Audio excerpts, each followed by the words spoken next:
The NBA All-Star Game is one of the most important games of the season. Some players feature every year, while others will be there for the first time. Some players and some key moments tend to stand out during this event. There are a few amazing individual performances. Outstand for Kareem to get the ball. Everybody's waving their arms. It's into Kareem. Kareem swing left, right hand, 12-footer, good! Kareem Abdul-Jabbar has played in 19 All-Star games, making him the player with the most appearances. Kareem played in many All-Star games, but he never won the Most Valuable Player award. Surprising, right? In 1984, he had his best game. He scored 25 points and grabbed 13 rebounds. Wasn't it obvious that one of the greats of the game would be on this list? And there's one thing I'm sure of. There arguably isn't a better crowd puller than Kobe Bryant. I see the starters are still in. Jordan fires, misses. 19-footer. Shaq with the outlet. Bryant runs the floor, gonna go for the slammer. Got it. When Michael Jordan shot the jumper from the left wing, Kobe Bryant took off while the ball was in the air, so he was all by himself. I mean, kids shout out his name Kobe while even putting trash in the bin. I don't know about you, but I still do that. Kobe Bryant will always be remembered for how competitive he was. He was so competitive that he didn't even loosen up 100% during All-Star Weekend, which was full of games and parties. Bryant proved himself to be one of the most important players in the history of All-Star Weekend. He was picked for the All-Star Game 18 times, all in a row from 1998 to 2016. Talk about consistency. The only times he didn't participate were due to injuries and the event not taking place. Kobe Bryant put on a show at the 2001 All-Star Game. He scored 31 points and won the MVP award. His performance made him one of the best players in the league and set the stage for his legendary career. And when we're talking about great performances, we can't forget the three greatest players of basketball. Yep, you guessed it right. I'm talking about LeBron James, Michael Jordan, and Magic Johnson. And the steal by James. Here's Melo. Melo to James. It's a two-man show. They need to tighten up the deal.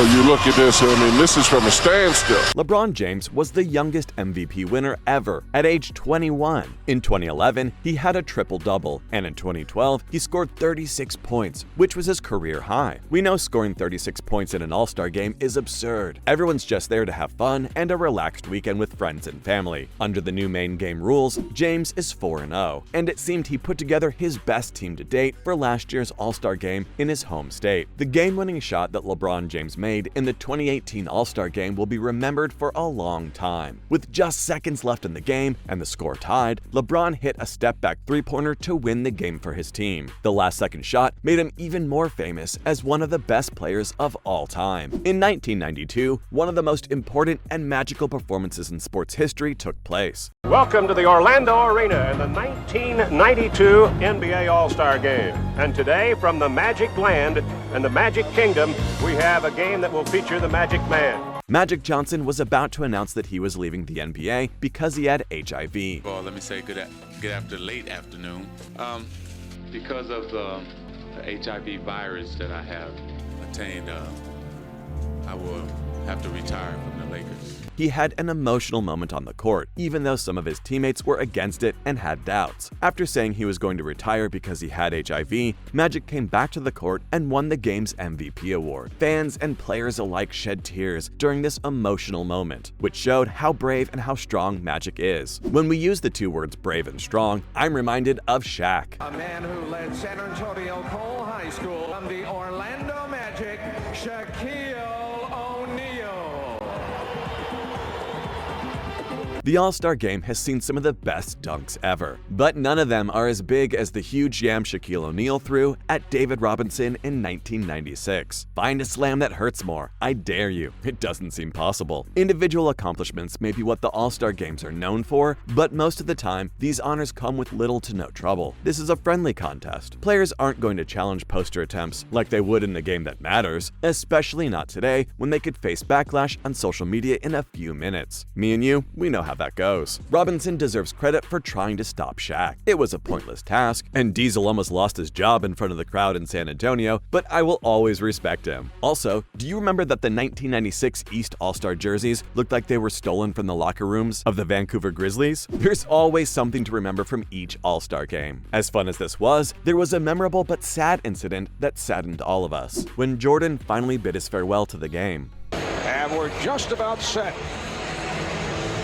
Harp. I don't care what Michael wanted. This is how it should be. Michael Jordan should be starting the last All-Star appearance in his career. By the book, all of Michael Jordan's farewell songs have to have a key fadeaway or pull-up jumper. The Utah Jazz sure knows how that goes. Jordan didn't do anything differently during his last All-Star game in 2003. His airness was moved from the bench to the starting lineup as Vince Carter did something nice at the last second. Jordan, who was 39 at the time, answered with 20 points by making 9 of 27 shots, just like Allen Iverson. But in the last few seconds, when the score was tied, he had the ball. And Grandpa Mike once again showed that he could play ball by sending what should have been the game-winning shot over Shawn Marion's outstretched arms. And of course, it didn't win the game. But all I can imagine is, what if it did? At the other end, Jermaine O'Neal fouled Kobe Bryant, and the West won 155-145 after 2 overtimes. Even so, wow, it's GOAT behavior to almost win an All-Star game when you're 40 years old. Oh, and if his shot isn't enough to convince you, the fact that both he and Kobe were mic'd up is. Wherever Kobe is, that'll be a special place and moment. Just like when Shaq and Kobe reunited in 2009. Kobe Bryant and Shaquille O'Neal teamed up again, less than half a decade after they stopped playing together for the Los Angeles Lakers. This time, they did it as Western Conference All-Stars. Together, they beat the Eastern Conference, led by LeBron James, 146-119, to share the MVP award. Kobe had 27 points, 4 assists, and 4 steals, while the Big Aristotle had 17 points, 5 rebounds, and 3 assists in just under 11 minutes of play. After that, their responses were exactly what you'd expect. They were almost the opposite of each other. Shaq said, "It felt like old times. I miss those times." Kobe admitted that he had a good time, but it's not like they'll go back to the locker room and cry it out. Athletes, right? In the last few minutes of the game, he sat next to Shaq, and they laughed enough to win 3 championships. Also, do you guys remember during the halftime show of the 2009 All-Star Game, Shaq and Dwight Howard had a dance-off? The 2 big men showed off their moves, which made the crowd laugh and made the middle of the game more fun and lighthearted. These little fun moments make all these games way more fun while watching. There are a few moments from All-Star games. In 2015 and 2016, Steph Curry won 3-point contests and set new records. Curry's amazing shooting skills were on full display as he broke records and wowed the crowd with his impressive accuracy. Another great moment was when Kyrie Irving won the MVP award at the 2014 Rookie Challenge. The young guard put on a show by scoring 31 points and handling the ball so well that the crowd was amazed. My favorite has got to be the slam dunk contest. It's always fun to see your favorite stars go up against the hoop while holding nothing back. There's always been criticism of it, but in the future, the contest would make the most of its ability to show off the best young athletes in the NBA. It was no longer embarrassing that top stars didn't want to play. The contest had moved past that point and would now look to the future and the rising stars of the NBA, both literally and metaphorically. There's so much entertainment to an All-Star game that it never ceases to amaze us. And that's that. What is your favorite memory of the NBA All-Star game? We'll see you in the next one. Allen Iverson with a pass.